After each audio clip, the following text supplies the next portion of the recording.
Listo. Bueno, muy Nos buenas tardes. fuimos.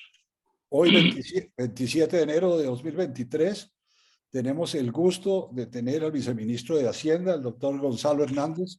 Le damos la bienvenida. Viceministro, estamos muy contentos y honrados con su presencia aquí. Y como estamos cortos de tiempo, viceministro, adelante.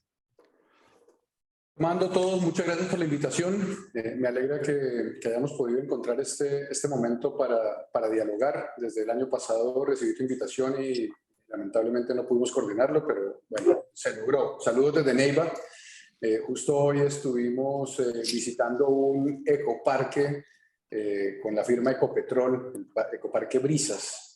Que es un ejemplo de cómo se puede utilizar energía solar como parte de la transición energética. Espero que más adelante podamos compartir algunas ideas sobre ese punto. Mi presentación es fundamentalmente sobre el panorama macroeconómico que tenemos en el gobierno para la política económica. Pero ¿Quiere oír o no? Pero teniendo claro, ¿me escuchan bien? Señor. No, yo lo estoy viendo. Okay. Voy a rogarles a todos que silencien los micrófonos. Bueno, sigamos. Sí, les decía que mi presentación se va a enfocar principalmente en el panorama macroeconómico, por supuesto en el cual el gobierno tiene que definir una serie de instrumentos y de acciones en el marco de su política económica, pero entendiendo también que al mismo tiempo se están desarrollando una serie de reformas sobre las cuales el Ministerio de Hacienda tiene un papel muy importante en su diseño y en su evaluación de impacto fiscal. Pues, siguiente, por favor. Bueno, entonces el primer punto del panorama macroeconómico es que tenemos una economía todavía muy dinámica, digamos, con los resultados al año 2022. Cuando miramos la tasa de crecimiento del Producto Interno Bruto real en relación con el mismo trimestre del año anterior, es verdad que vemos cierta desaceleración en el último trimestre para el cual hay información reportada, pero cuando hacemos la comparación con el mismo trimestre del año 2019, pues vemos que aún estamos en una etapa que podríamos llamar de recuperación.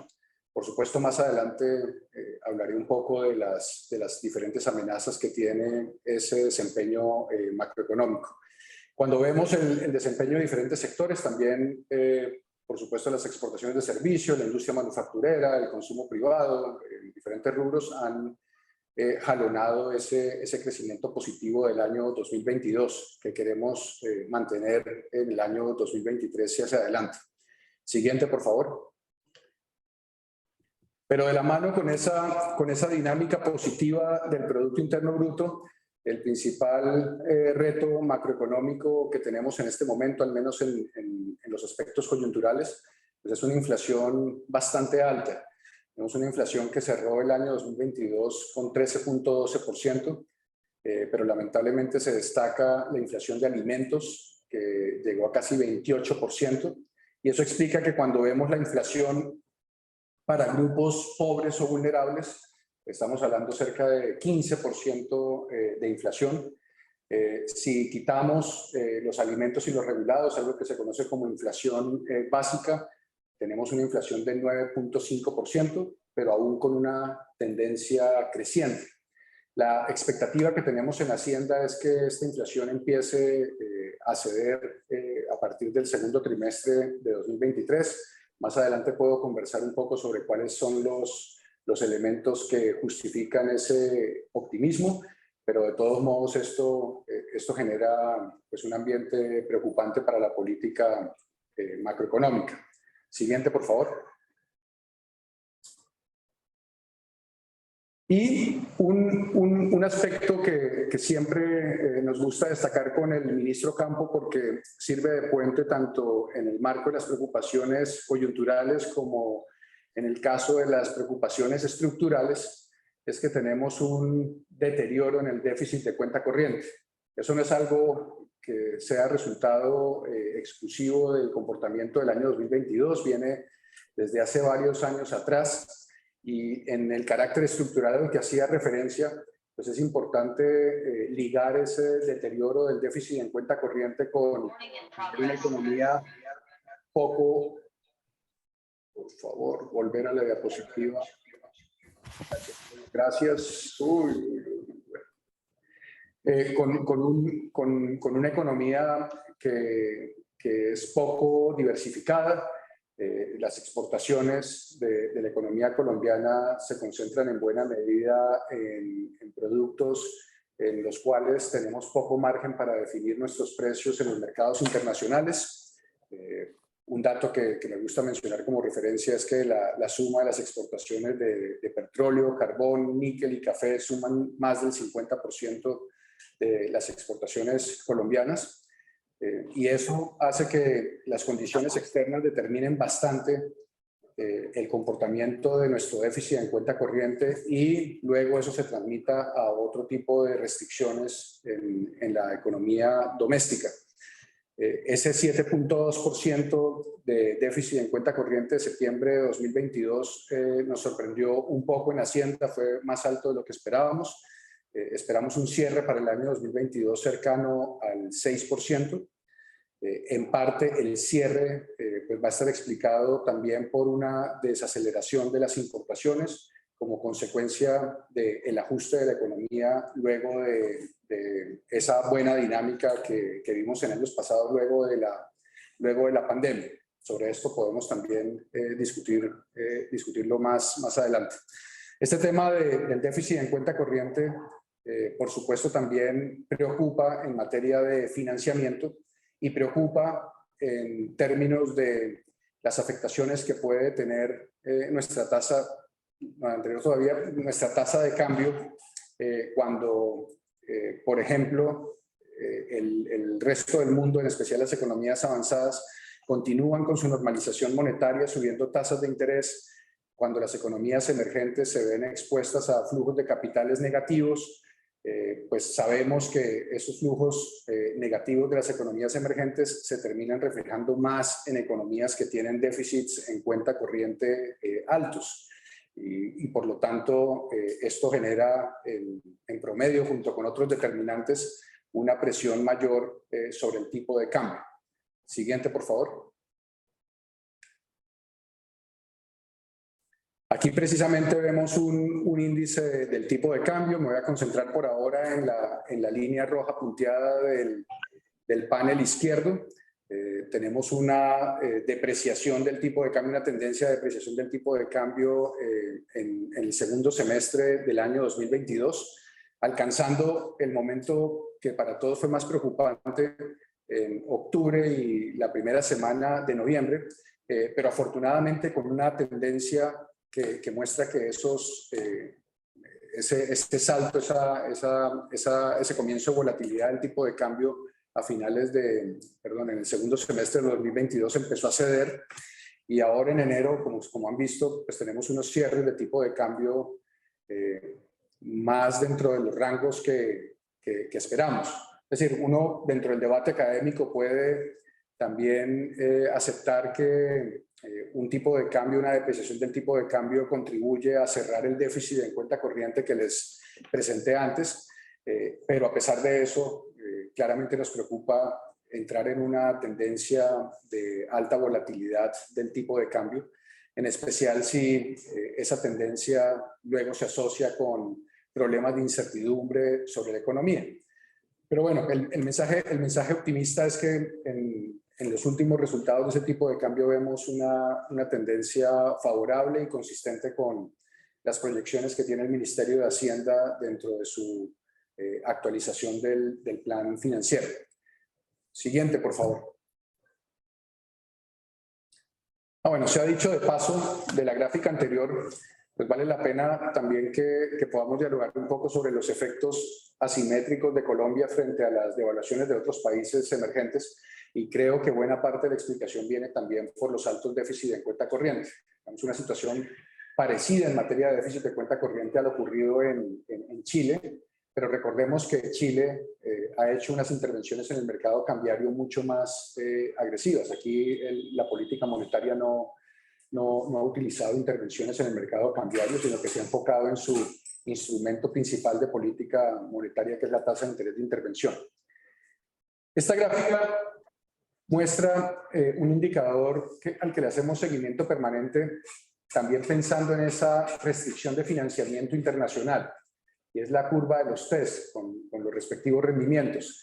Y mostramos la línea roja precisamente para destacar ese momento preocupante de las últimas semanas de octubre frente al promedio de septiembre, que es la línea amarilla. Fíjense que tuvimos un salto en el spread de los rendimientos de los títulos colombianos, pero para el cierre de enero de este año pues ya tenemos una curva de rendimientos mucho más parecida a la que teníamos en el promedio de septiembre. Eso ha sido positivo. Siguiente, por favor. Resultado consistente con la reducción de esos rendimientos en los bonos de referencia a 10 años de Colombia. Siguiente, por favor. Y con indicadores agregados de riesgo para las economías emergentes, y también en el caso de los credit default swaps que indican esas señales de riesgo a las que hacía referencia cuando hablaba del spread. Siguiente, por favor. Y en el marco de esas dificultades que han tenido las economías emergentes para tener un financiamiento sostenido, y pues eso viene muy explicado en ese ciclo de, primero, una expansión monetaria fuerte de las economías avanzadas para poder utilizar política contracíclica en medio de los tiempos más difíciles de la pandemia, y luego llega una normalización monetaria con incrementos de la tasa de interés para enfrentar la inflación en las economías avanzadas. Eso restringe el financiamiento de todas las economías emergentes.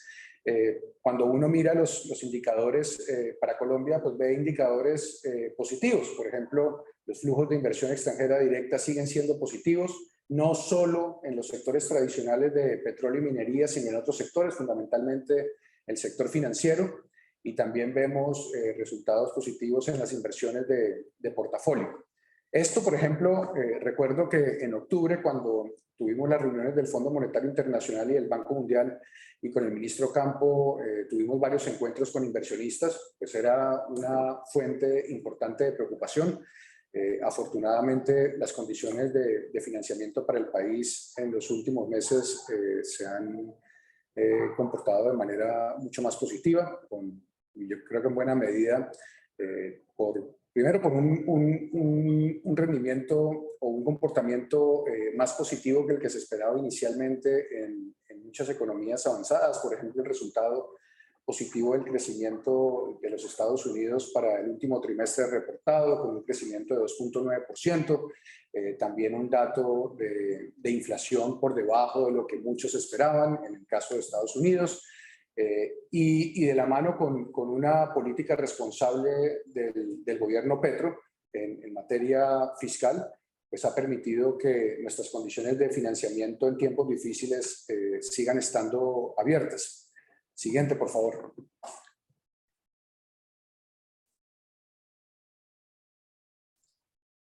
Y por eso tenemos optimismo en que, a pesar de las señales de desaceleración de la economía mundial, tengamos todavía un buen rendimiento en Colombia por encima de diferentes grupos de países.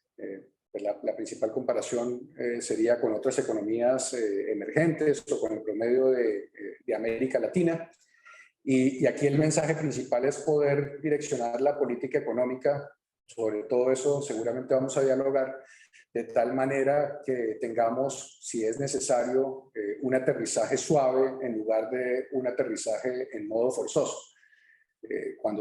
Si se llegan a materializar las condiciones negativas de los mercados internacionales, de comercio internacional, incluso si se llegara a dar un escalamiento en la guerra de Rusia y Ucrania, y eso termina afectando más las cadenas de comercio, las cadenas logísticas, y todo eso, por supuesto, termina afectando a una economía pequeña y abierta como la colombiana, que ojalá tengamos algunos mecanismos para que la desaceleración que se espera este año, perdón, 2023, sea una desaceleración suave, controlada, sin grandes preocupaciones en materia, por ejemplo, de riesgos sistémicos en el sistema financiero.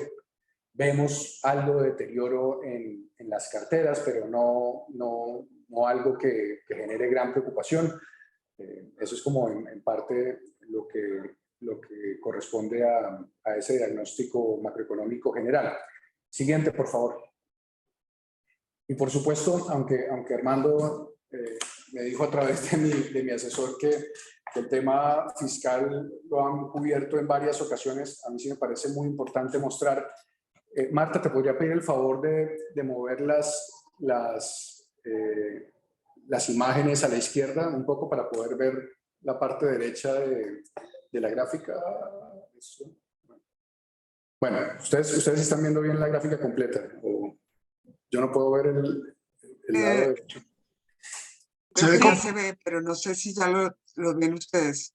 No, es que hay que minimizar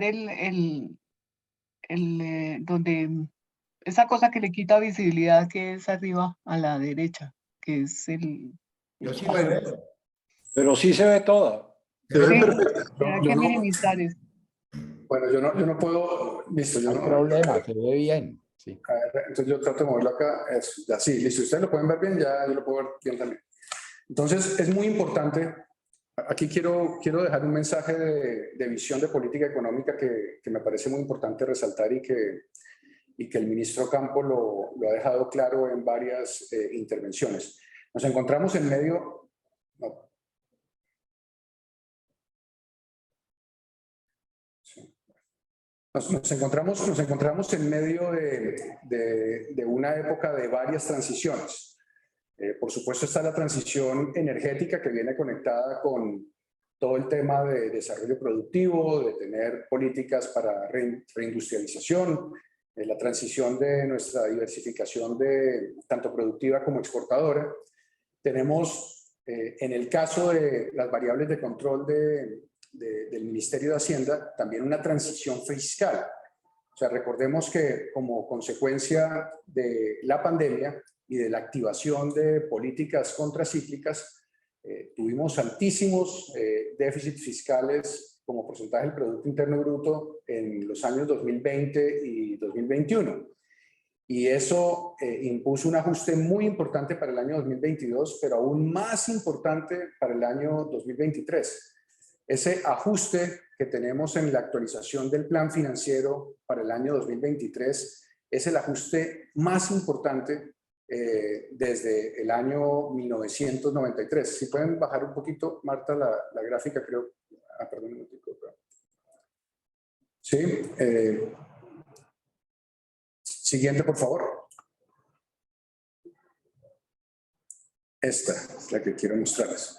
Entonces, miren que cuando miramos el balance fiscal del Gobierno Nacional Central en un periodo más largo de tiempo, vemos que nuestro plan financiero nos da un marco de ajuste fiscal para el año de 2023 con una reducción del déficit. Estoy bien, pero estoy metida en un lío en este momento, pero bueno, acabamos. Marta. De 1.7. Anterior, por favor. Es anterior.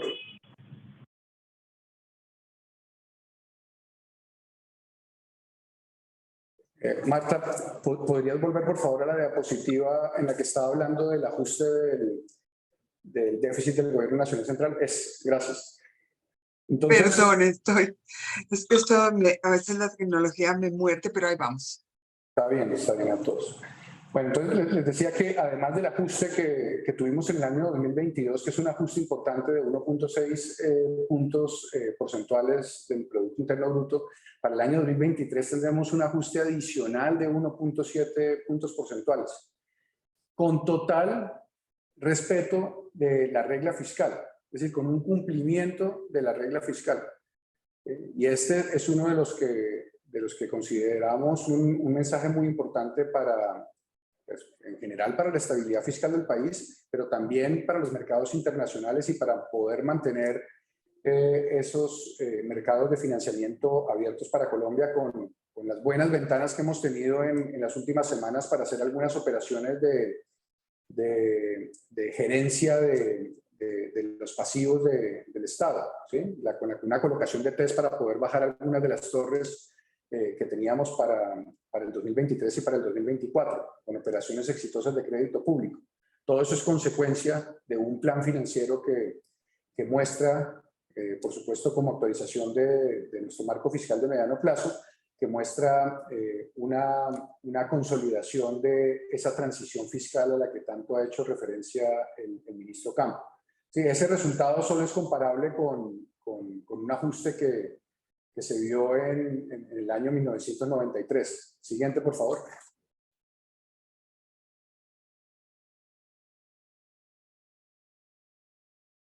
Siguiente, por favor.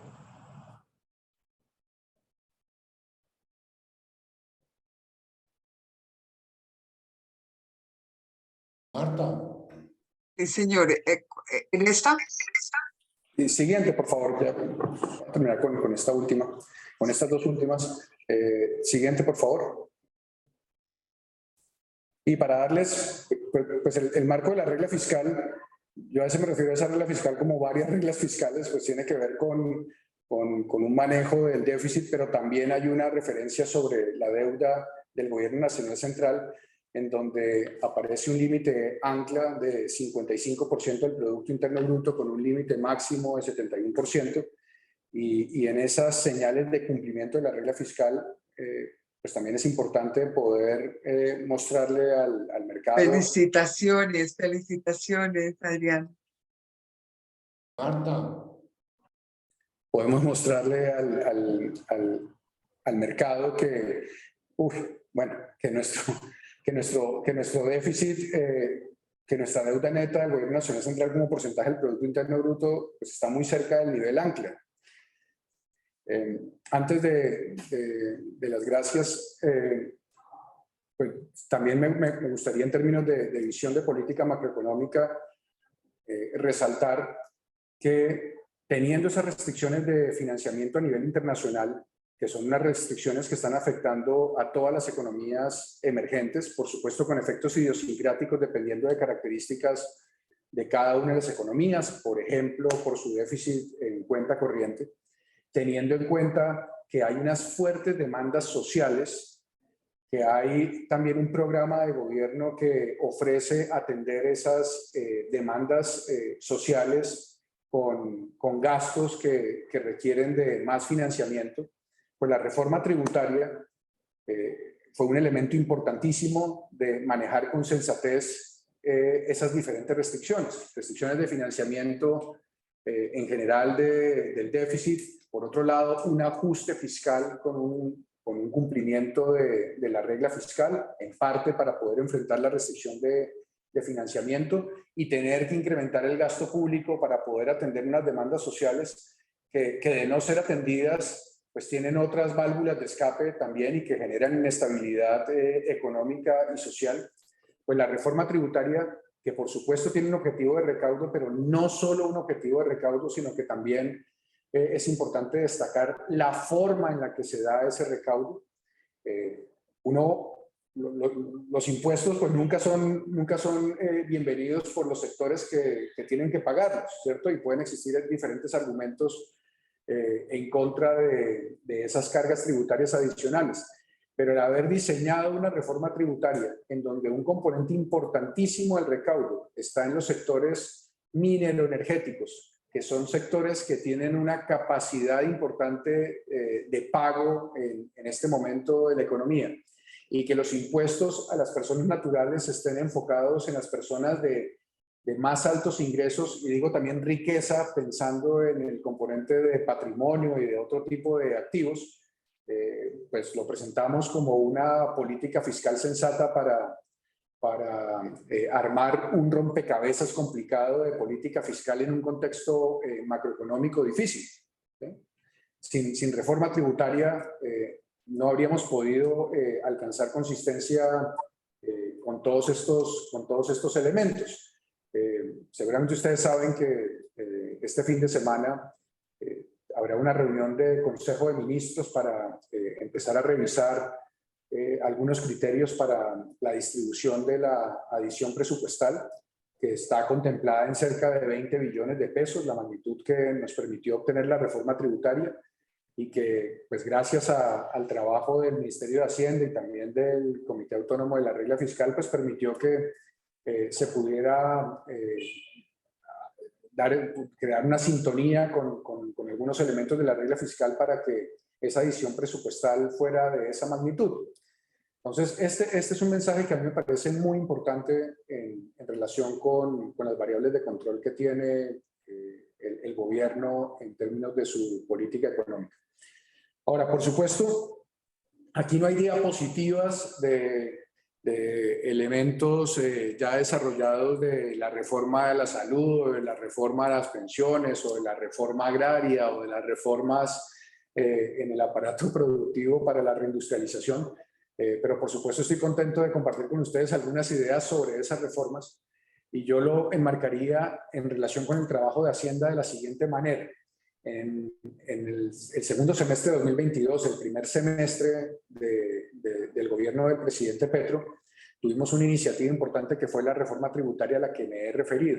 Y ahora eso ha permitido que se pueda hablar de manera clara de otras reformas que por supuesto contarán con parte de los recursos que obtendremos con esa reforma tributaria. Hacienda tiene un papel muy importante en el acompañamiento al Ministerio de Salud, en el caso de la reforma de la salud, al Ministerio de Trabajo, en el caso de la reforma pensional, al Ministerio de Agricultura, en el caso de la reforma agraria, al Ministerio de Comercio, Industria y Turismo, en el caso de sus políticas de reindustrialización. No solo en la definición del impacto fiscal, y también en el de recordar cómo se está comportando la restricción fiscal para todas estas iniciativas, sino también en una colaboración técnica para diseñar reformas que nos permita, sin crear incentivos perversos, atender los objetivos de política que cada una de estas carteras está pensando con sus reformas. Y eso es algo que define bastante la agenda de trabajo que tenemos en el Ministerio de Hacienda en esta parte del año, junto con el desarrollo del Plan Nacional de Desarrollo, en donde una vez se recojan todos los elementos por parte del Departamento Nacional de Planeación dentro de sus diálogos vinculantes. Ustedes seguramente saben que la iniciativa legislativa la tiene el Ministerio de Hacienda, y ese va a ser otro punto importante de nuestra agenda de trabajo. Y menciono también el Plan Nacional de Desarrollo porque seguramente tendremos que encontrar formas de dejar artículos en el Plan Nacional de Desarrollo, eso sí, con el principio de unidad de materia y con el principio y con la vocación de temporalidad que tiene el Plan Nacional de Desarrollo, pero que esté en sintonía a la vez con las ideas principales de las reformas que ya mencioné y que seguramente discutiremos con un poco más de profundidad. Y pues también estoy muy contento de escuchar sus ideas, y con varios de ustedes hemos tenido la oportunidad de conversar sobre temas específicos de esas reformas. Yo pararía aquí, Armando, para darle un buen espacio al diálogo. En resumen, para terminar esta parte de la presentación, tenemos tiempos difíciles en el contexto macroeconómico internacional, pero tenemos también una política económica seria, sólida, responsable, que está balanceando diferentes objetivos: el mantener las oportunidades de financiamiento, el poder incrementar la capacidad para atender demandas sociales e iniciar algunas transiciones como la transición productiva y de reindustrialización, y al mismo tiempo con un cumplimiento de la regla fiscal. Muchos de ustedes han estado en la tarea del servicio público con muchos de estos puntos y saben que armar ese rompecabezas no es sencillo, pero el mensaje de optimismo es que estos indicadores nos muestran que lo estamos logrando. Y si además el tipo de gasto ligado a esas reformas y a lo que quede en el Plan Nacional de Desarrollo, por supuesto con con su marco del presupuesto plurianual de inversiones, está bien orientado en políticas contracíclicas, eso también nos ayudará a que el aterrizaje eventual de la economía por las condiciones internacionales desfavorables sea un aterrizaje suave y que eventualmente podamos superarlo sin mayores traumatismos. Muchas gracias. Gonzalo, muchísimas gracias, muy claro, una exposición muy ilustrativa, nos muestra muy bien el panorama macroeconómico tal como usted lo planteó. Quiero invitar a las personas, a los participantes a que levanten la mano para hacer comentarios y preguntas, y especialmente quiero a las personas que a veces se reservan para el final, quiero decirles que el viceministro tiene que pararse a las 6:15, porque se quedó en Neiva por esta reunión, pero no puede perder un avión porque su familia lo espera. Entonces, gracias, hermano. Muy bien, entonces vamos, tenemos 3 manos levantadas. Voy a darle la mano a grupos de a 2, primero a Astrid Martínez y después a José Fernando Izaza. Astrid, adelante. Bien, gracias por la presentación, viceministro. Tuvimos la oportunidad de ver el informe de CARS y también hay mensajes como alentadores y optimistas en un nivel muy macro, antes de entrar al análisis del gasto y de lo que va a pasar con la adición presupuestal. Una pregunta puntual sobre la inversión extranjera directa en el sector financiero, ¿quién la está haciendo? Si se trata de una inversión puntual o de algo más estructural. Y un comentario, la reforma tributaria, como usted dice, está concentrado el mayor recaudo en el sector minero energético, que puede entrar en contradicción con otras orientaciones de la política pública en este momento, pero llama la atención que está aumentando la dependencia petrolera en lo fiscal en el mediano plazo, lo que ya existe en el frente externo. Entonces, cualquier diversificación de esa dependencia pues va a enfrentar desafíos más grandes. Y una pregunta acerca de los criterios que va a llevar el Ministerio de Hacienda a la reunión del fin de semana en cuanto a distribuir el delta de recaudo de la reforma, de la adición presupuestal. ¿Cuáles son los criterios que va a proponer Minhacienda para esa asignación? Mil gracias. Gracias, Astrid. Le doy la palabra a José Fernando Izaza. José Fernando, buenas tardes y adelante. Buenas tardes, muchas gracias por la presentación. Tengo las siguientes inquietudes. En la deuda pública no se contabilizan, y con el aval del Fondo Monetario Internacional, las vigencias futuras. Y efectivamente las vigencias futuras son una deuda pública. Corresponden en su mayor parte a obras realmente ejecutadas que contractualmente el gobierno debe pagarlas, pero no figuran como deuda pública. Aclaro, el Fondo Monetario ha avalado esa metodología, pero sería interesante tener esa cifra para poder analizar un poco mejor el costo de la deuda pública. Otro aspecto que también es preocupante, muy pocos países contabilizan dentro de la deuda pública el pasivo pensional, muy pocos. Independiente de cómo se haga la reforma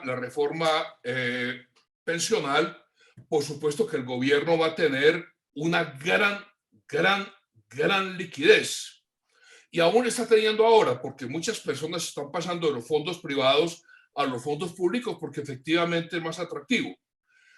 Pero al pasarse, aumenta fuertemente el pasivo actuarial pensional.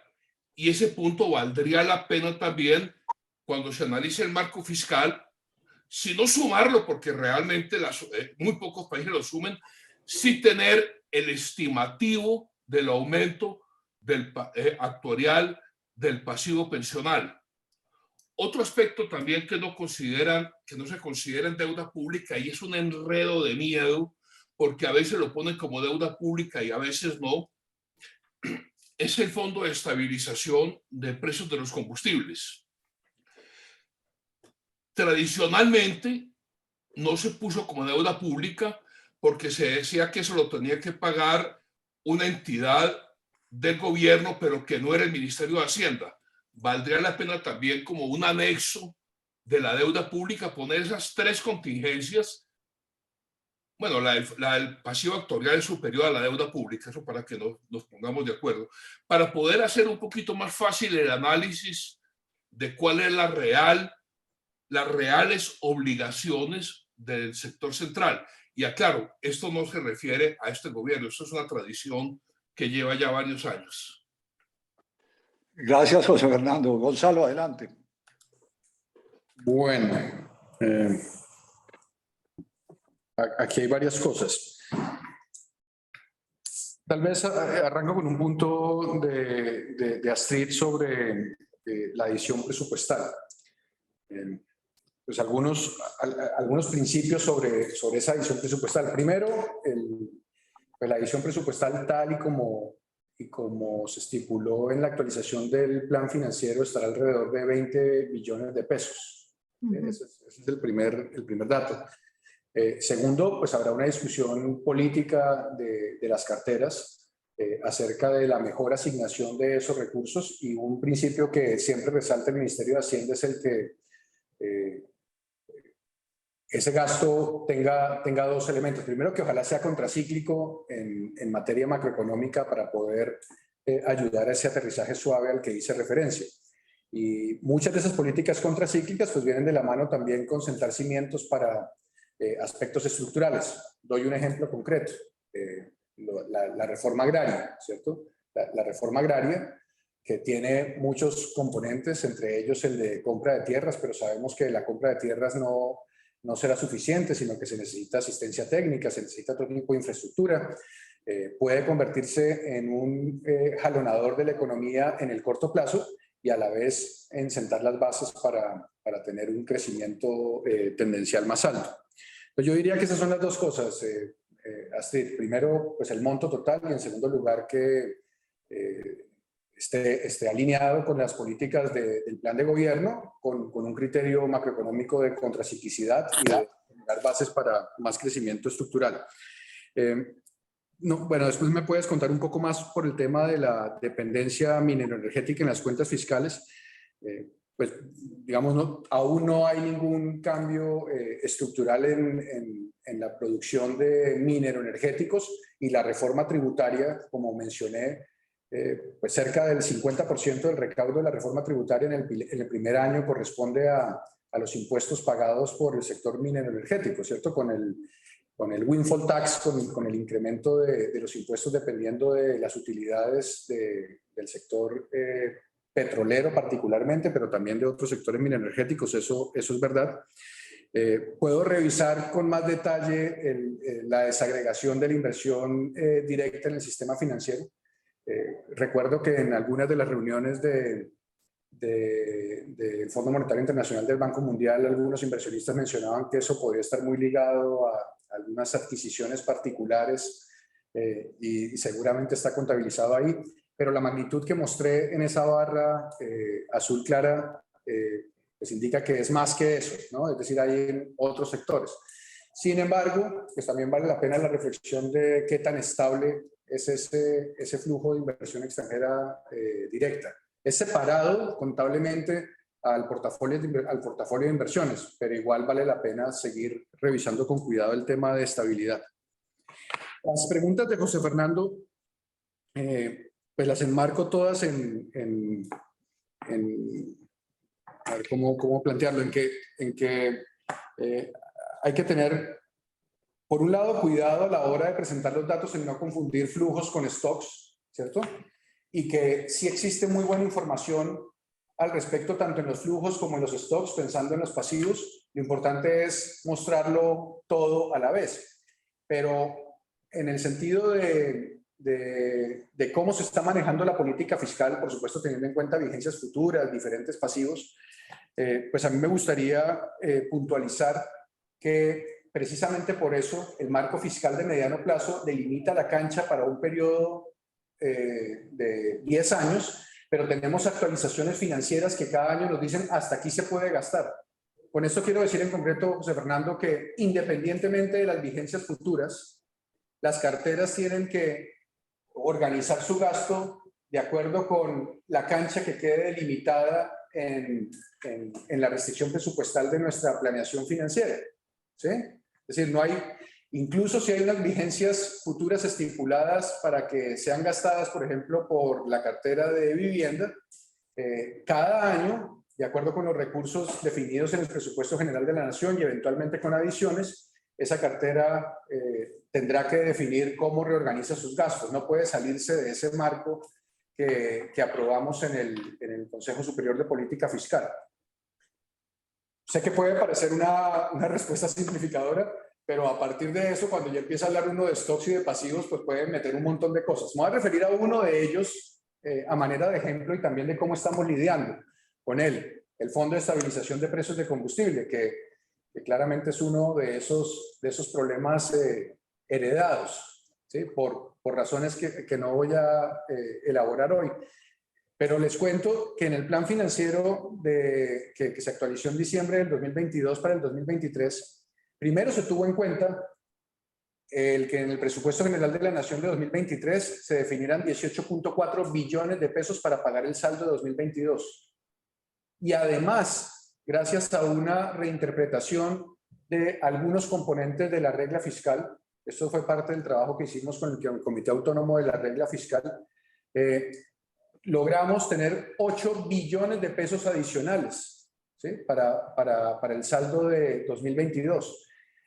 Y esperamos que, por ejemplo, con nuestra planeación en el 2023 podamos cerrar todo el saldo de 2022. Obviamente cada año estamos hablando de un saldo de más de 30 billones de pesos que no nos gusta tener, y una de las razones por la que no nos gusta tenerlo es porque es un subsidio de orden regresivo. O sea, sabemos que en particular en el caso de la gasolina, porque también está el tema de la CPM, en el caso de la gasolina, estar subsidiando gasolina es subsidiar a las personas de más altos ingresos, ¿sí? ¿Y qué hemos hecho al respecto? Pues empezamos el año pasado a enfrentar ese problema heredado con algunos incrementos en el precio de la gasolina y en el precio de la CPM. Para este año tenemos previsto que no va a haber incrementos en la CPM, más allá de impuestos y de algunos cambios de precio que podemos llamar automáticos en el primer semestre para la CPM, teniendo en cuenta, ahí sí, el que la CPM pues es un combustible importante para el transporte de carga, y eso puede afectar los precios de los productos agrícolas y queremos tener contenida la inflación. Pero en el caso de la gasolina, a finales de diciembre hicimos un anuncio para un incremento importante en enero y pues esperamos poder continuar con ese ajuste el resto del año. En resumen, por supuesto nos preocupa ese stock, ese pasivo y muchos otros, pero los vamos enfrentando de acuerdo con nuestra planeación financiera y con ese ajuste de precios. Seguramente el tema pensional no va a quedar acotado aquí con la pregunta de José Fernando. Veo que ahí la mano la tiene levantada Daniel Wills, así que ahí viene más del tema y sobre eso puedo quizás dar algunos puntos en la parte pensional. Gracias. Gracias, Gonzalo. Entonces, Nano Zuleta, adelante. Bueno, viceministro, muchas gracias por la presentación que estuvo muy clara. Yo tengo dos preguntas. La primera muy relacionada tanto con lo que mencionó Astrid como con lo que mencionó José Fernando. Y tiene que ver con el ancla del 55%. Digamos que hasta hace poco esa parecía un ancla razonable, pero hoy que convergemos con relativa rapidez a esa ancla, vemos que la prima de riesgo no se reduce, como si el mercado no creyera que ese es un ancla razonable en este momento. Dicho de otra forma, es como si estuviéramos perdiendo algún elemento importante a la hora de ver a dónde debemos converger en deuda sobre PIB. Entonces, y la pregunta es, ¿alguna idea, alguna reacción al respecto? Y digo que está relacionado porque puede tener que ver con la dependencia fiscal del petróleo que mencionaba Astrid, en la medida en que haya perspectivas de que se caiga el ingreso tributario por esa vía, pues probablemente necesitamos un mayor esfuerzo fiscal hoy o con lo que decía José Fernando de hay pasivos que no estamos incorporando en esa deuda? Esa es la primera pregunta. La segunda pregunta es un poco más, es un poco menos técnica. Es, si uno mira los medios de comunicación, uno ve que aparecen, entre comillas, necesidades de gasto del gobierno bastante a menudo. Qué sé yo, el presidente habla de la inversión que se requiere para el metro, en fin, aparecen así como necesidades de gasto y la pregunta es, ¿cómo hacen ustedes para blindarse ante esas necesidades de gasto que parecen ir surgiendo a menudo? Muchas gracias. Gracias, Hernando. Andrés Langebeck. Sí, muy buenas tardes, viceministro. Muchas gracias por la presentación. Yo tengo un consejo y dos preguntas. El consejo es el siguiente. Hemos oído que el Ministerio de Vivienda piensa crear unos 100.000 subsidios para remodelación de vivienda para ser implementados en este año. Y tal vez, y teniendo presente incluso la reunión que tuvo hoy la Junta Directiva del Banco de la República, donde se comunicó que el banco reduce aún más su meta de crecimiento para este año y todos sabemos que realmente al Banco de la República le costaría trabajo decir que su proyección es de crecimiento negativo para este año. Tal vez en términos de política contracíclica no resulta ventajoso este programa de los 100.000 subsidios para remodelación, simplemente porque es un programa nuevo, es un programa que tiene sus complicaciones desde el punto de vista de implementación, porque pues obviamente para asegurarme de que yo puedo dar un subsidio de remodelación tengo que tener muy claro que la vivienda que voy a remodelar tiene ciertas características estructurales pues que hay que garantizar que se cumplen. Entonces mi sugerencia es que tal vez no avancen demasiado en ese programa de remodelaciones y que más bien está demostrado que los subsidios de vivienda de interés social son un instrumento bastante útil en épocas de desaceleración o de caída del producto y en términos de política contracíclica. En términos de las preguntas, pues tiene algo que ver con lo que mencionó Hernando. Yo creo que es claro que ustedes hablan del gasto social y me parece que Colombia de alguna manera sí lo necesita, pero el costo es que a mi juicio vamos a tener un crowding out del sector privado. Y ese crowding out del sector privado es evidente en términos de la prima de riesgo que mencionaba Hernando. Es decir, vamos a tener una prima de riesgo país que va a ser alta seguramente durante este periodo, porque realmente modificar sustancialmente los factores que tenemos y que nos llevaron a la pérdida del grado de inversión, pues no va a ser sencillo. En ese sentido, el costo, digamos, de esa política social de alguna manera tiene que ver con un crowding out vía tasas de interés y vía primas de riesgo país que afectan tanto al sector público como al sector privado y que generan menor crecimiento. Y por último, la otra pregunta sería, en el documento de campaña de Petro se hablaba de reducción de impuestos a las empresas y pues este es un diagnóstico que realmente responde a la OCDE desde hace mucho tiempo, pero se agudiza en el caso colombiano. Y es que tenemos altos impuestos empresariales y no hacemos realmente mucho por disminuirlos. ¿Usted realmente considera viable que este gobierno pueda pasar una reforma, no sé, en 2 años, tal vez no ahora, pero para reducir esos impuestos y racionalizarlos? Muchas gracias por su atención. Gracias. Ahora sí, Gonzalo, dale. Bueno, muchas gracias. Todas, yo sé que es el cliché decir que todas las preguntas son interesantes, pero lo digo genuinamente, además porque me interesan mucho como macroeconomista. Arranco con las de Hernando. Pues lo primero es que el debate hay que enmarcarlo en regla versus discreción, ¿cierto? Y una vez uno define una regla, por supuesto viene un componente, llamémoslo algorítmico, de qué tan apretada tiene que quedar esa regla. Tomo la pregunta en que, digamos que ya no es 55%, sino que es 40% el ancla de deuda. Pues tú mencionabas, Hernando, que el objetivo, y conectado también con el punto de Andrés, sería el de reducir la prima de riesgo. Pero lo que pasa es que esa regla de discreción de política fiscal tiene muchos más objetivos a la vez. Por eso decía, también el atender las demandas sociales.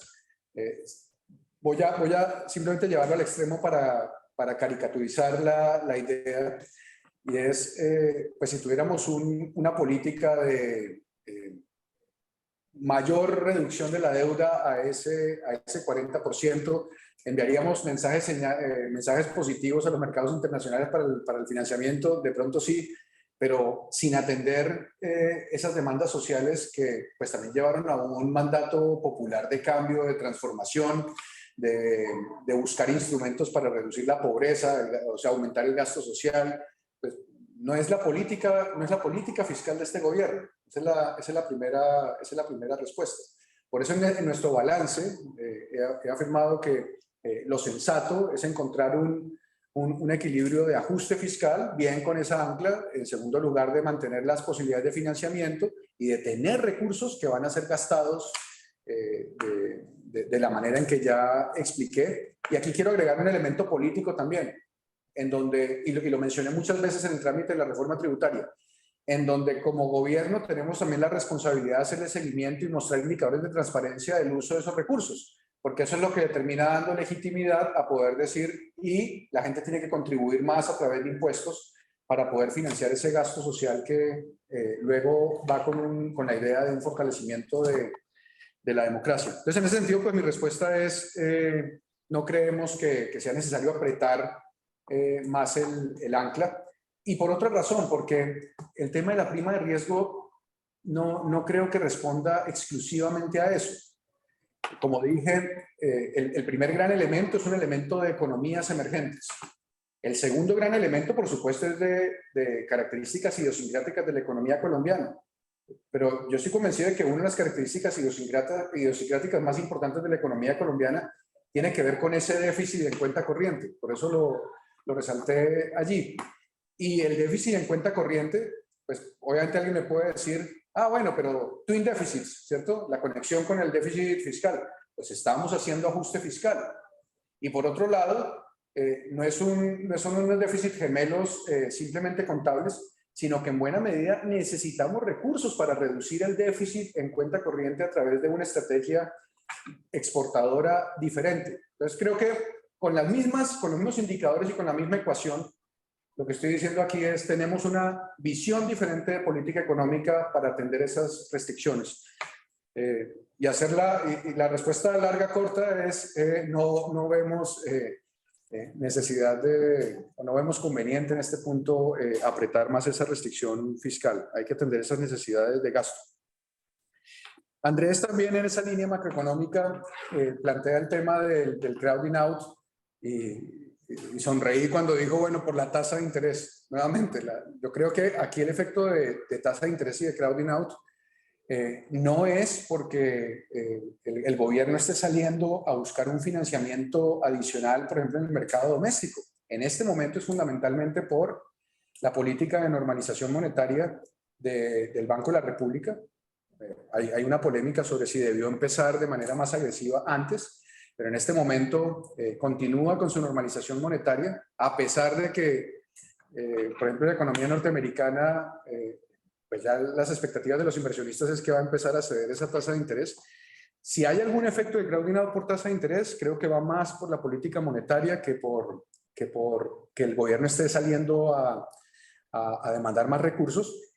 Y eso va conectado otra vez con el hecho de que pues, pasamos una reforma tributaria para que precisamente la carga de financiamiento fuera menor. Yo lo pondría en términos positivos. Gracias a la reforma tributaria, el posible efecto de crowding out, de salir a atender las demandas sociales con más financiamiento, lo logramos mitigar. Ahí aparece otra discusión y es la posibilidad de efectos recesivos de los impuestos. Pero dos cosas. En primer lugar, por eso, enfatizo que no es simplemente un asunto de recaudo de la reforma tributaria, sino que fue un recaudo progresivo. Y en segundo lugar, que sí tenemos una clara indicación de que esa adición presupuestal se destine a un gasto que sea de orden contracíclico. Entonces, palabras más, palabras menos. Si logramos obtener recursos, lo voy a poner en el caso de personas naturales, de aquellos que tienen ingresos más altos y lo logramos redistribuir hacia personas que tienen ingresos más bajos, y eso tiene un efecto contracíclico con diferentes mecanismos, creo que habremos a la vez mitigado el efecto crowding out que mencionas, y por otro lado podríamos tener un driver positivo de crecimiento en los próximos años.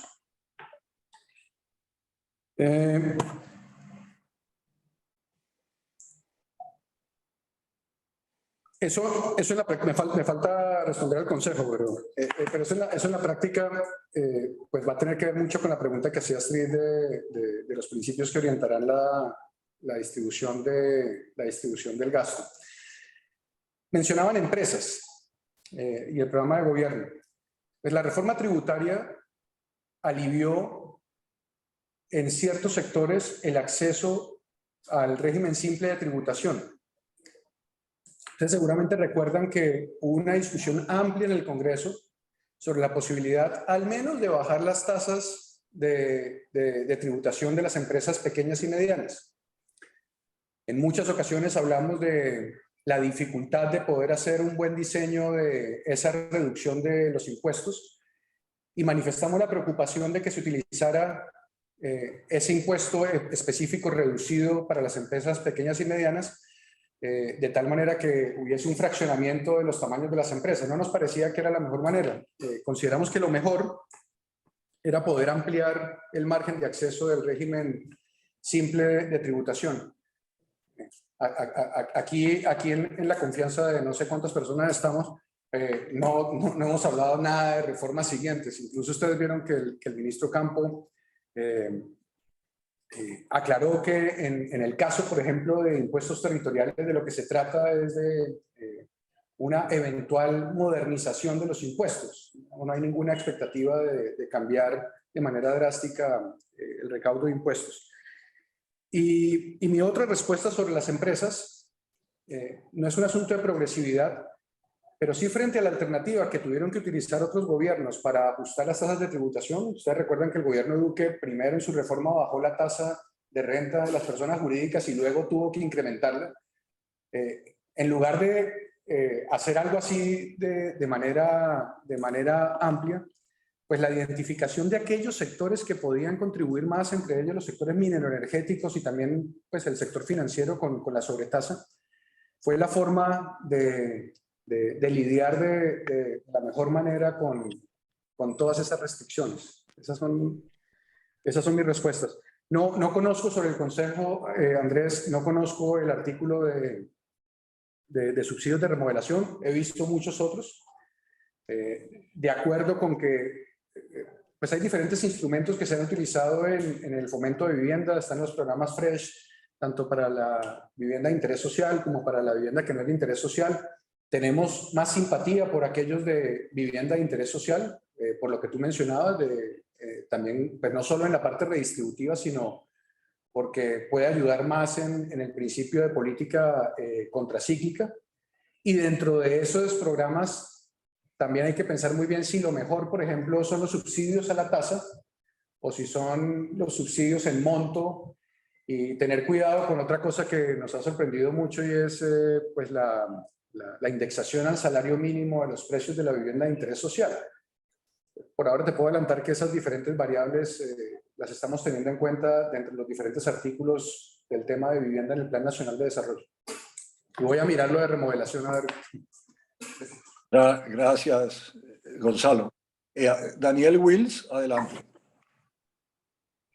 Muchas gracias, Armando. Vice, adivinó ya en el tema de mi pregunta. Yo quiero preguntarle, pues usted nos decía, las reformas se enmarcan en unos recursos que se consiguieron con la reforma tributaria y con eso se van a financiar unas demandas sociales. Eso es tremendamente responsable y creo que todos estamos de acuerdo en que se necesita.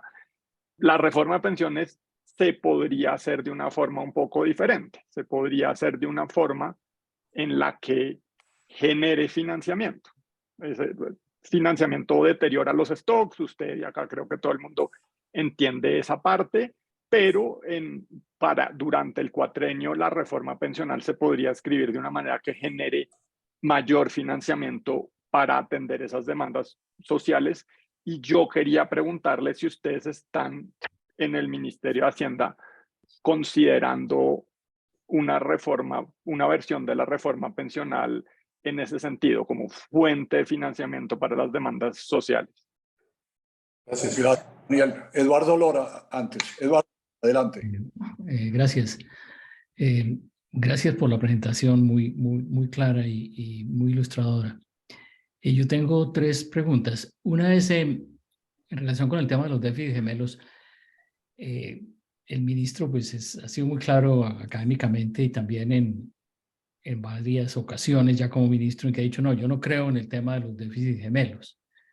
Y creo que la evidencia le da la razón. O sea, no, los cambios en la posición fiscal no se reflejan exactamente en cambios en el déficit externo y aparentemente es lo que estamos viendo. O sea, hay una reducción bastante fuerte en el déficit fiscal y el déficit externo sigue bastante alto y prácticamente sin cambio. Eso, por lo tanto, sugiere que lo que está cambiando el déficit fiscal pues, es la posición del sector privado, que por lo tanto el superávit del sector privado ha caído considerablemente en la misma medida en que se ha reducido el déficit fiscal, lo cual, y ahí va la pregunta para usted, viceministro, ¿qué es lo que están viendo entonces de reacción del sector privado? ¿Es porque el sector privado está invirtiendo más o está teniendo menos ingresos? O sea, ¿cómo se cierra esta no concordancia entre los déficits que no son gemelos, como lo dice el ministro? Esa es la primera pregunta. La segunda es, me llama la atención que ustedes tengan como criterio para asignación de los recursos de la reforma el que sean contracíclicos, es decir, es como si decir, yo tengo como objetivo no colaborar con el Banco de la República. Porque claro, obviamente si uno quiere bajar la inflación, pues uno necesita bajar la demanda agregada, necesariamente. Entonces, también me gustaría que me diga un poco cómo es la línea del ministro, sobre todo, y la de usted, frente al Banco de la República, y cómo están viendo esta discusión. Y lo último es acerca del tema de las EPS. Hay como una amenaza de que las EPS las van a quebrar y no les van a pagar las deudas que tienen, y hay muchas que están en graves problemas, etcétera. ¿Cuál es la posición de ustedes sobre eso? ¿Es porque no hay recursos en Hacienda o cómo hace la ministra Corcho para decir esto si quien paga es, al fin de cuentas, el Ministerio de Hacienda, con base en los presupuestos máximos, etcétera? Entonces, me gustaría tener un poco de luces sobre eso. Gracias. Muchas gracias, Eduardo y Daniel. Inicio con Eduardo para conectarlo también con algunas de las ideas que empecé a desarrollar con las preguntas de Andrés y de Hernando sobre los déficits gemelos. Y pues es que yo creo, de pronto aquí yo voy con una perspectiva un poco más suave frente a la afirmación del ministro. O sea, para mí el tema de los déficits gemelos pues tiene que ver con una distinción entre, primero, lo que es contable. O sea, el que tengamos con nuestra ecuación macroeconómica fundamental, por un lado, el déficit fiscal, obviamente con el déficit privado también, y el déficit en cuenta corriente, pues es algo contable, ¿sí? Pero hay que pensar muy bien en qué dirección está corriendo la causalidad. Y si no recuerdo mal, hay un trabajo relativamente reciente, quizás de 2021, 2022, de Sergio Restrepo del Banco de la República, en donde con diferentes estimaciones sugiere que hay evidencia de que el déficit va desde del déficit en cuenta corriente al déficit fiscal. Por supuesto, aquí se amplía la discusión, o sea, como tú decías, esa parece ser la evidencia. Se amplía la discusión sobre los mecanismos, ¿cierto? Uno de esos mecanismos tiene que ver en el largo plazo con que déficit en cuenta corriente sostenidos limitan crecimiento económico, y esos límites de crecimiento económico pues también limitan la capacidad de incrementar ahorros. Es uno de los mecanismos. Tu pregunta es totalmente válida sobre el principio de política contracíclica. Primera aclaración es que este es uno de los principios de Hacienda, pero habrá otros principios que tendrán que sintonizarse. Pero cuando digo contracíclico, no me refiero necesariamente a que sean asuntos de demanda y que vayan en contravía de lo que está haciendo el Banco de la República. Y esto tiene que ver también con la lectura que hagamos del tipo de inflación que estamos teniendo. No es sorpresa para ustedes que la posición del ministro Campo en las decisiones de la Junta Directiva pues han estado orientadas por un llamado a que se reconozca que buena parte de esa inflación tiene que ver con choques de oferta. Claro, está el tema de la preocupación del desanclaje de expectativas, está el tema de un rebote en el consumo luego de la pandemia, pero una fuente importante de esa inflación pues tiene que ver con aspectos regulatorios de los precios de los servicios públicos, tiene que ver también con el precio de los alimentos, como lo mostré en la diapositiva. Y si tenemos políticas, otra vez con mi ejemplo de reforma agraria, que tengan unos resultados tempranos, yo sé que los resultados son de mucho más largo plazo, pero si podemos tener unos resultados tempranos en oferta agrícola, a través de subsidios bien orientados, a través de acceso, a través de las decisiones que tomamos en la Comisión Nacional de Crédito Agropecuario, de reorientar recursos a productores de cultivos de ciclo corto, por ejemplo, ahí no hay contradicción, Eduardo. ¿Cierto? No es una expansión de demanda sin capacidad de incrementar el producto y que solo tenga efectos inflacionarios, sino lo contrario. Es un incremento de producto que atiende también las presiones inflacionarias.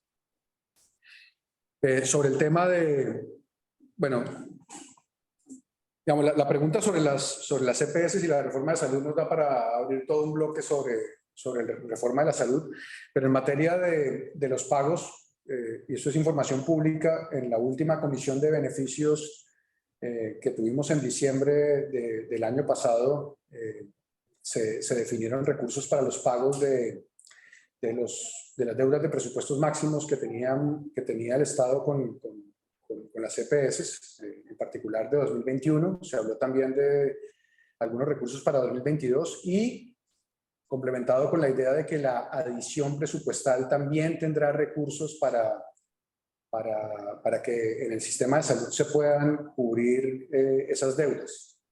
Yo sé que aquí podemos hablar más de reforma de salud, pero pararía en ese punto para responder tu pregunta sobre las EPS.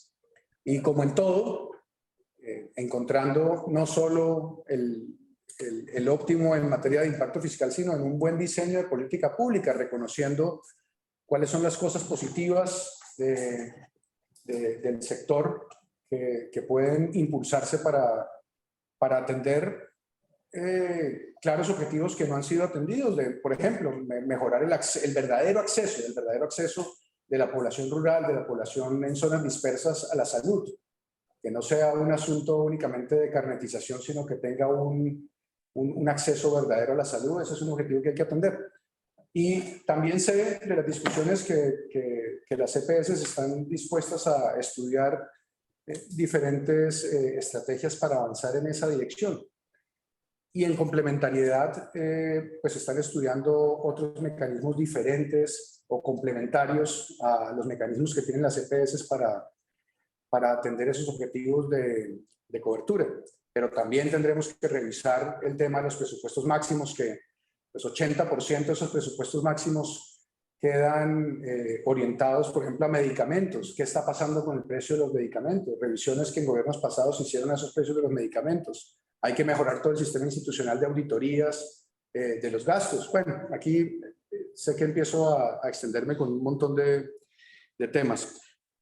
Sobre reforma pensional, Daniel, mi comentario esencial es que estamos, yo noto un consenso muy importante primero en el diagnóstico de los problemas del sistema pensional y en segundo lugar en las modificaciones de la arquitectura pensional para enfrentar algunos de esos problemas.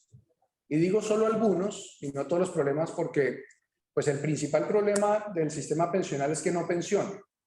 Cuando decimos que solo 1 de 4 adultos mayores tiene acceso a una pensión, pues claramente eso no es resultado únicamente de si tenemos un régimen público, un régimen privado y asunto de las comisiones, sino que eso va ligado otra vez macroeconómicamente a un tema de desarrollo productivo y a temas laborales. Y por eso el llamado también a sintonizar lo que puede ser la reforma laboral con la reforma pensional. Pero dejemos eso de lado por un momento.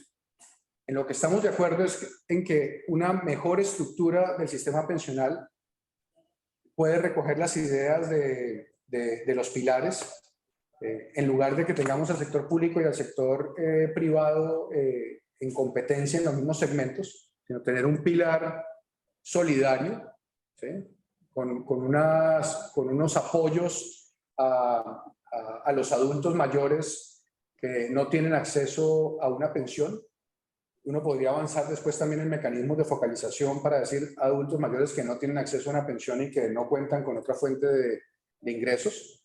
Tendrá que definirse, y perdón que lo diga aquí, pues en sentido solo ilustrativo, lo paramétrico de qué tanto o qué tan grande es ese pilar solidario. Pero después viene el pilar administrado por el sector público. Toca definir cuál va a ser el umbral hasta el cual va ese sector público y después reconocer la importancia del sector privado administrando esos recursos.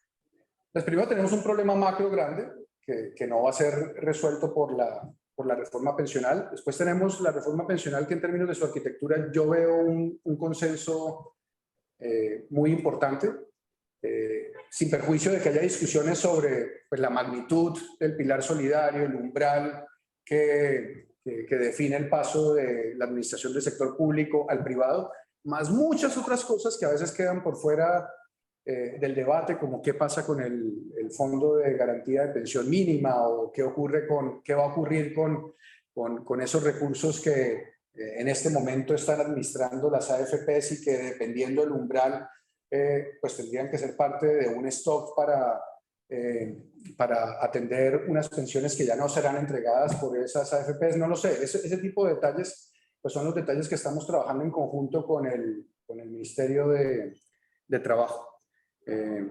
Y en donde, pues tú lo sabes, Daniel, también muy abiertos. Yo diría que ese es otro principio de la gestión que estamos desarrollando, de estar muy abiertos al diálogo y escuchar las mejores ideas al respecto. En el caso de la reforma tributaria lo hicimos explícito y por eso el ministro Campo dice que fue una de las reformas tributarias más concertadas de la historia, es verdad, porque tuvimos diálogo con todos los sectores. Lo mismo queremos con los diferentes sectores que participan en esto. Con Asofondos hemos tenido varias reuniones y también preguntando, bueno, y estas críticas, por ejemplo, sobre el tamaño de las comisiones, veamos los datos porque de pronto hay posibilidades de ajustes. Miremos el régimen de inversiones, la eficiencia de ese régimen de inversiones y muchos otros detalles en donde es importante que haya un diálogo abierto y transparente sobre las cosas que hay que corregir y donde las cosas que hay que corregir tienen que ver con todos los sectores.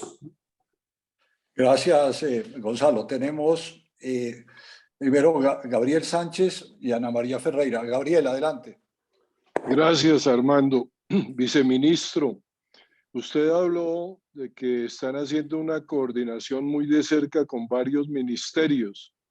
Me extrañó que no mencionó el Ministerio de Minas y Energía, especialmente con las medidas que se han venido tomando, que no hay necesidad de repetirlas y que tienen indiscutiblemente un impacto fiscal muy grande para el país y también en la definición de políticas públicas. Esa es la primera pregunta. Y la segunda, que también tiene que ver con lo mismo, es se ha hablado muchísimo, pero muchísimo, de un plan de transición energética con énfasis en las energías renovables, no solo a nivel del país, sino a nivel mundial. Lo ha hecho el presidente. Y la pregunta es, ¿realmente existe un plan?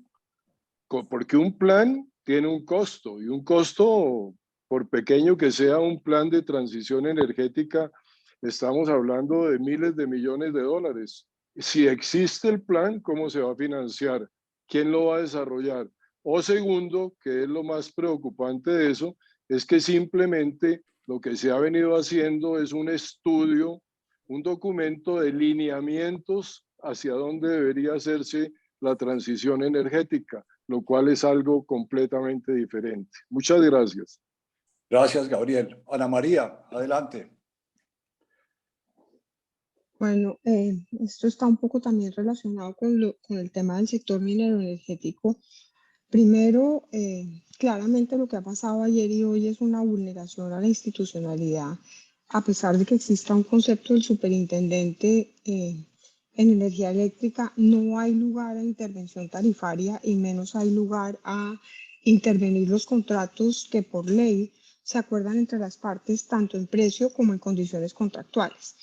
Entonces, mi preocupación va primero a que pues estos están creando unos pasivos contingentes o tiene la probabilidad de crear unos pasivos contingentes muy importantes a futuro.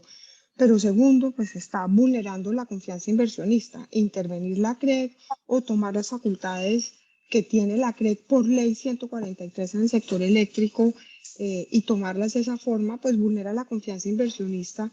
Y básicamente dos preguntas. La primera es cómo se va a financiar el transporte de energía eléctrica y de gas, cómo se van a financiar la transformación energética si se está vulnerando la confianza inversionista y se van a intervenir las tarifas discrecionalmente. Y la segunda cosa es qué sucede si efectivamente hay empresas de servicios públicos que simplemente entregan la empresa y la devuelven. En el caso de las dos empresas de la costa atlántica, estamos hablando de compromisos de inversión de 6.2 billones en 5 años. Alguien las tiene que pagar. Los costos no se pueden esconder debajo del tapete. Y en el sector eléctrico, pues los costos cuando se esconden, pues si no se esconden, se reflejan en las tarifas y cuando se esconden en problemas muy serios de calidad del servicio e incluso en racionamiento. El mito del racionamiento del 92 que hablaban esta mañana, pues no es un mito.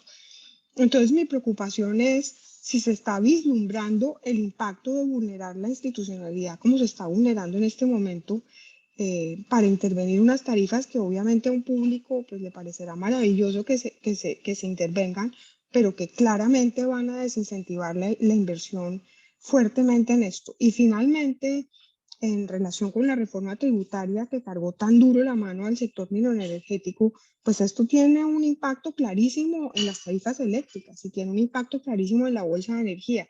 Entonces, muchas veces el no mirar la correlación que tienen unas medidas con otras, pues nos pueden llevar al escenario en el que en el sector energético estamos hoy.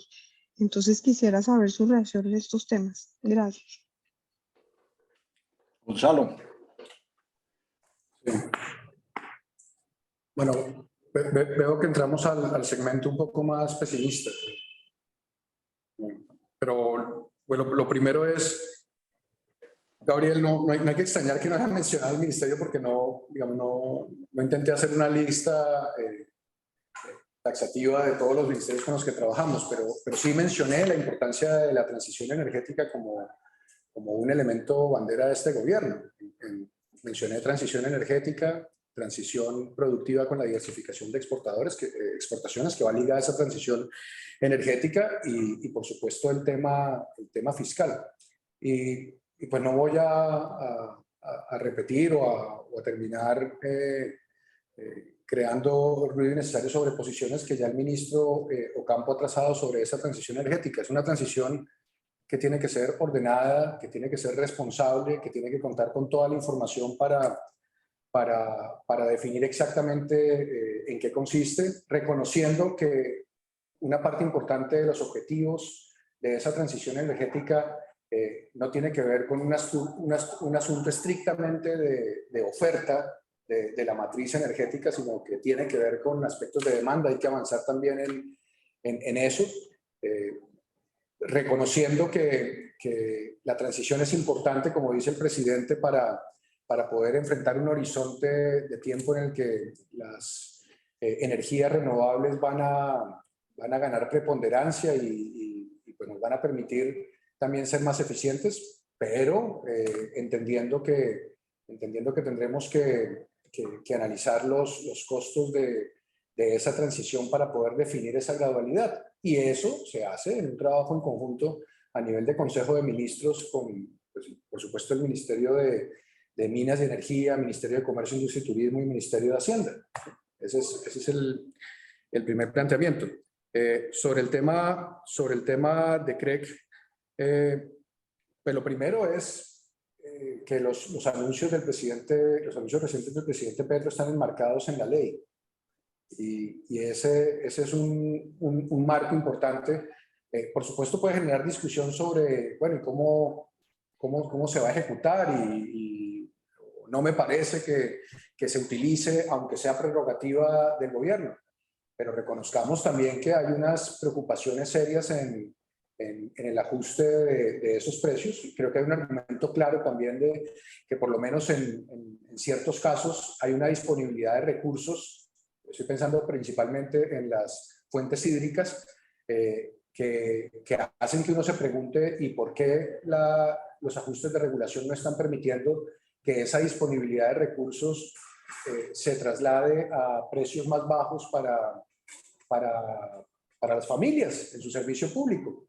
En los últimos datos que vi hace algunas semanas, pues tenemos grandes disparidades de precios. Tenemos zonas como la zona atlántica que en algunos casos tiene incrementos en sus precios de tarifas, por lo menos en noviembre, diciembre del año pasado, de más de 35%, mientras otras ciudades tienen incrementos de 10%, pues hay que ver qué está pasando. Sé que tiene que ver con muchas cosas, en términos de la generación, de la transmisión, de la comercialización. No es una sola cosa. Tenemos también presente lo que está pasando en la bolsa energética, que aunque solo corresponde al 20% de las transacciones, pues tiene unos efectos que van sobre las transacciones bilaterales. Pero se han hecho llamados insistentes a la CREC para que active una batería más eficiente de regulación.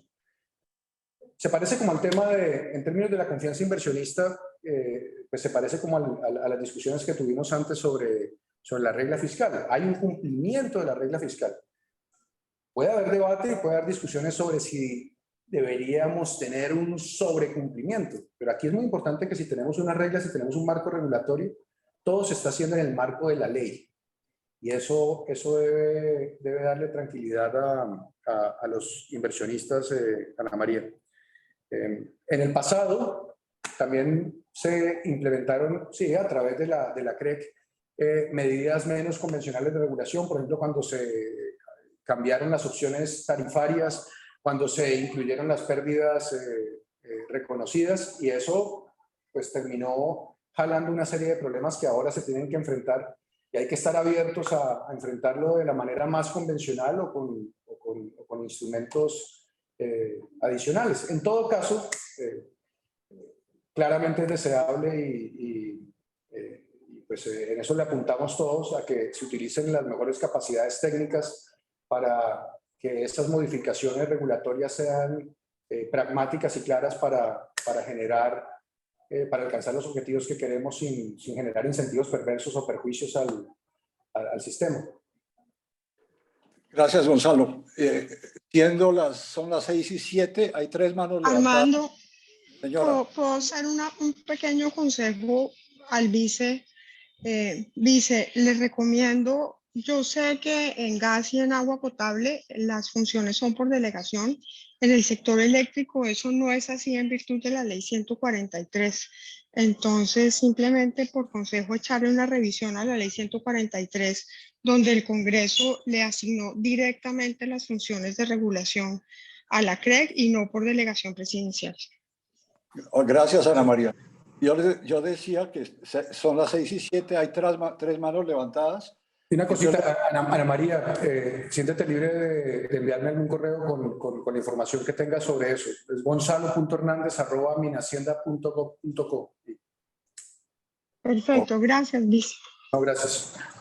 Muy bien, entonces tiene Luis Fernando Mejía, Juan Ricardo Ortega y Juan Carlos Ramírez, y después le damos la palabra al viceministro para cerrar. Luis Fernando, adelante. Gracias, Armando. Primero, un saludo muy especial a Gonzalo, a quien conozco ya hace 28 años, compañero de colegio, gran amigo, así que muy contento de que esté por allá en el Viceministerio Técnico. Gracias por la presentación, Gonzalo.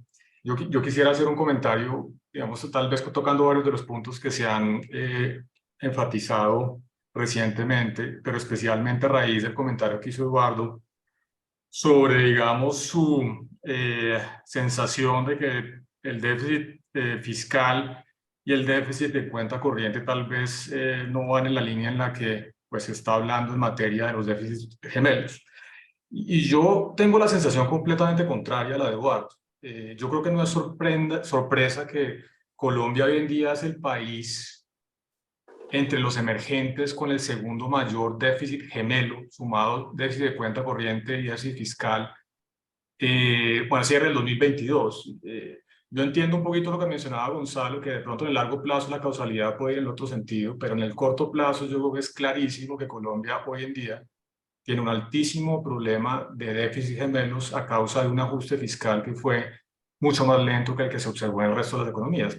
Y lo que es exótico es que Colombia pues, tenga un déficit en cuenta corriente de 6 puntos del PIB cuando tuvimos el año pasado precios extraordinarios de petróleo y carbón. Entonces, pues la respuesta natural es el ajuste fiscal fue muy lento. Si ustedes suman el déficit del FEPEC, el año pasado el déficit fiscal estuvo por tercer año consecutivo por encima del 7%. Entonces, para mí creo que no hay duda que sí tenemos un problema muy grande de déficit fiscal en donde hay una dominancia, de déficit gemelos, en donde hay una dominancia importante del ajuste fiscal. Pero entonces ahí lo vinculo con la pregunta también que hacían tanto Hernando como Andrés Langabeck. Y yo lo pondría en estos términos, Gonzalo. Yo creo que uno de los temas aquí de fondo es el costo de uso del capital en Colombia, ¿no? Digamos, Gonzalo decía, yo estoy tranquilo porque vamos a cumplir la regla fiscal y en el contexto de las necesidades sociales estamos tranquilos con unas tasas de 10 años del 12%. Yo creo que la regla fiscal hay que cumplirla, pero al final de cuentas es un instrumento para lo que realmente es importante, que es cuál es el costo de uso de capital para el gobierno y por ende para la economía en general. Y mi sensación es que Colombia, pues nosotros siempre estuvimos por encima de Chile, Perú, estábamos en el grupo de México, era como nuestro estándar, nuestro benchmark, y luego en el 2021 nos empezamos a separar y estamos incluso por encima de Brasil. Yo la verdad no quedo tranquilo con eso y valdría la pena, Gonzalo, hacer un análisis en el contexto del costo actual de uso del capital y todas las medidas que se han hablado a lo largo de esta charla. ¿Qué impactos esto tiene en crecimiento potencial? Porque indudablemente el gasto social es importante, pero no hay que olvidar que la fuente primordial de reducción de pobreza es crecimiento económico. Entonces, la pregunta es si el ajuste fiscal es suficiente para garantizar un crecimiento potencial razonable que nos permita no solamente acoger las demandas sociales, que fue, digamos, la plataforma política del gobierno muy legítimo, pero sin poner en riesgo el crecimiento potencial, porque si bajamos el crecimiento potencial, pues vamos a estar en líos de largo plazo en materia de pobreza, ¿no? Entonces, quisiera como ratificar esa preocupación del tema de costo de uso del capital. Muchas gracias, Gonzalo, un abrazo grande. Gracias, Fernando. Gracias. Juan Ricardo, adelante.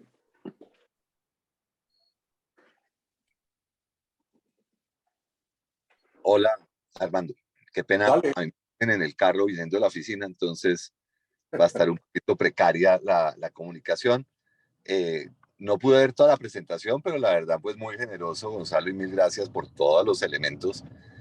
Yo solo quería hacer dos comentarios muy breves. El primero, el tema de salud es increíblemente complejo y el secretario de Salud de Bogotá es un hombre muy competente. Si ustedes quieren ver un legado de Claudia López, lo que ha hecho el secretario de Salud de coordinar el sector público, el sector privado, optimizando la utilización de infraestructuras y llevando la administración a un manejo de costos súper diligente, ahí yo creo que uno puede tener elementos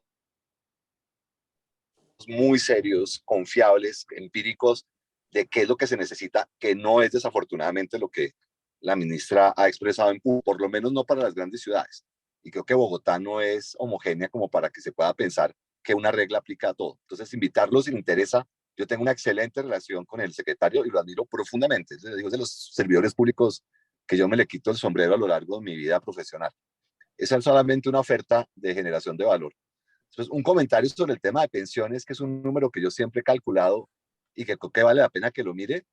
El seguro de vejez invalidez que está implícito en esa comisión que usted claramente ve alta y que yo también siempre la vi alta, ese es un seguro que se debería negociar a nivel del sistema como un todo. Yo nunca he entendido por qué cada entidad lo negocia separadamente. Toda la teoría económica dice que un pooling de ese riesgo es lo óptimo y ahí podrían haber ahorros interesantes en esa comisión con un esquema mucho más razonable de una de las dimensiones más sensibles en la formación de precio de la comisión en el tema pensional. Y termino con un comentario un poco desafortunado, pero me han llamado hoy 2 inversionistas importantes que iban a hacer eólicas en La Guajira a preguntarme qué pasa si echan para atrás los proyectos de invertir en generación en Colombia con los contratos que tenían con el grupo. O sea, la gente sí se está asustando, y se está asustando mucho. Y el problema más grave que tiene el sector eléctrico en este momento es que 4 gigas de potencia, lo de Ituango y lo de las eólicas de La Guajira, no entraron en el 22 como estaba programado. Entonces, yo puedo entrar largo rato a mostrarle detalles. El tema es un tema de que el sector está atravesando por una cantidad de cosas muy complejas que todas se mezclan. Y claramente dar más malas señales no va a ayudar, y que no se hagan las inversiones va a llevar unos problemas que no le puedo describir. Entonces, si quieren ver un poco el detalle de cómo son cada una de las variables, también nos ponemos a la orden. Yo le he gastado mucho tiempo a entender el detalle y parte de lo que aducen en el tema de las hidros, de que hay recursos, esas son ligerezas por ignorancia del tema. O sea, Betania botó agua, que es el gran ejemplo que están dando, porque la estaban despachando por seguridad y se iba a quedar sin agua. Entonces, el tema es de una complejidad enorme que no lo puedo escribir aquí por tiempo y será un respeto con todos. Pero si le interesa entender el detalle, yo me pongo a total disposición. Gracias, Juan Ricardo. Muy bien. Y para cerrar, Juan Carlos, porque el ministro, me imagino que ya está viendo el reloj porque se va al aeropuerto. Juan Carlos, adelante. Armando, Gonzalo, un placer. Me alegra mucho que cierre alguien que, como yo, ha trabajado con el ministro Campo de cerca. No, entonces tengo la confianza para preguntarte cuál es el obstáculo real para no tramitar los cambios en la estructura de tarifas vía CREG. ¿Cuál es la gran dificultad? Y saludos y mucha suerte. Gracias, gracias.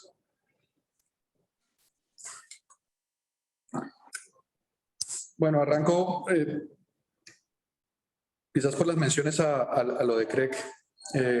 Juan Carlos, hay un montón de elementos en todo el aparato regulatorio de los precios de energía eléctrica. Lo voy a poner como ejemplo, aunque también podemos hablar de gas. Pero, por ejemplo, hasta las definiciones del WACC, ¿no? De costo de capital, las estimaciones de las demandas futuras que se tienen en cuenta en las fórmulas para los límites de precio. Fíjense, por ejemplo, que doy un ejemplo de algo que se pensaba que no se podía hacer y que se hizo en septiembre, octubre, sobre poner unos techos a los precios. Digamos, iba como en contra del tratamiento más convencional, junto con una resolución que también habilitó unas negociaciones entre los comercializadores y los transmisores, y se vieron resultados positivos en los precios en la última parte del año, no suficientes, ¿sí? Pero se vieron unos resultados positivos. Yo diría que vale la pena seguir explorando si hay medidas por fuera de la caja, y yo sé que con todo este conocimiento y esta oferta de valor, como dice Juan Ricardo, si hay más ideas, bienvenidas, porque sí toca, digamos, incorporar esas ideas en detalles regulatorios que no son nada sencillos, pero que independientemente del tema de delegación o no delegación, pues el elemento técnico será un elemento fundamental para poder alcanzar el objetivo. Esa es mi respuesta, Juan Carlos. Gracias a las ofertas también de Luis Fernando, de Juan Ricardo. Me alegra mucho, Luis Fernando, que estamos compartiendo en este espacio. Después de conocernos por tantos años y de ser amigos por tantos años, yo estoy de acuerdo con que hay que hacer revisiones más profundas de este tema del costo de capital, no solo en las discusiones que ya tuvimos del déficit en cuenta corriente y del déficit fiscal. Una primera respuesta es que pues estamos haciendo un ajuste muy importante del déficit fiscal. ¿Podría ser más importante? pues, podría ser más importante, pero como dije antes, necesitamos atender otros objetivos de política pública. Y aquí quiero aclarar algo. Cuando yo hablo de atender otros objetivos de políticas públicas, de las necesidades de la gente, no estoy pensando en una lógica estrictamente redistribucionista y ya. Estoy pensando también que en términos del ambiente, de la atmósfera necesaria para poder hacer negocios, de generar expectativas positivas para las ganancias, se necesita también una estabilidad democrática que requiere de atender esas demandas sociales. Los empresarios vieron el escenario, digamos, le dieron una mirada al contrafactual cuando tuvimos fuertes protestas y manifestaciones que por supuesto emergen de ese malestar social por demandas no atendidas, entre otros factores. Y se dieron cuenta que pues esas ganancias se ven afectadas. Y es por eso que muchos grupos empresariales también respaldaron la propuesta de cambio de este gobierno. Entonces creo que ahí también tenemos un reto que digamos, metodológicamente deberíamos incorporarlo dentro de nuestras mediciones de costo de capital, no únicamente la tasa de interés. Pero para ponerlo en tono constructivo, pues, sigamos revisando los efectos que puede tener sobre ese costo de capital, las decisiones de política fiscal, pero reconozcamos que primero este gobierno también quiere crecimiento económico, no es un asunto estrictamente redistribucionista, pero para tener crecimiento económico necesitamos también atender esas demandas como una plataforma de estabilidad democrática para que aquellos retornos que están esperando los empresarios se materialicen. De lo contrario, independientemente de las condiciones de financiamiento, no hay un ambiente favorable para la empresa. Y Armando, pues, reiterarte el agradecimiento a todos, transmitirles que no es carreta, porque el ministro Campo lo ha demostrado lo demostró en su iniciativa legislativa durante la reforma tributaria, lo seguirá demostrando con el Plan Nacional de Desarrollo y con los demás proyectos de ley que acompañemos, y lo ha demostrado durante toda su vida, y eso es lo que inspira el grupo de trabajo que tenemos en Hacienda, totalmente abiertos a recoger las mejores ideas para trabajar por el bien de la política pública y para mejorar las condiciones de este país. Pues Gonzalo, quiero agradecerte infinitamente por el tiempo, por la dedicación, por la presentación, por el esfuerzo que has hecho en tu tiempo estando en otra ciudad para acompañarnos. De verdad que apreciamos muchísimo, creo que tuvimos una muy buena discusión, te deseamos muchísima suerte y bienvenido a este grupo en todo momento. Quisiera invitar a las personas que estamos aquí que despidamos a Gonzalo con un gran aplauso, que se lo merece muy bien. Gonzalo, muchas gracias. Muchas gracias. Muchas gracias. Muchas gracias. Muchas gracias. Muy buena.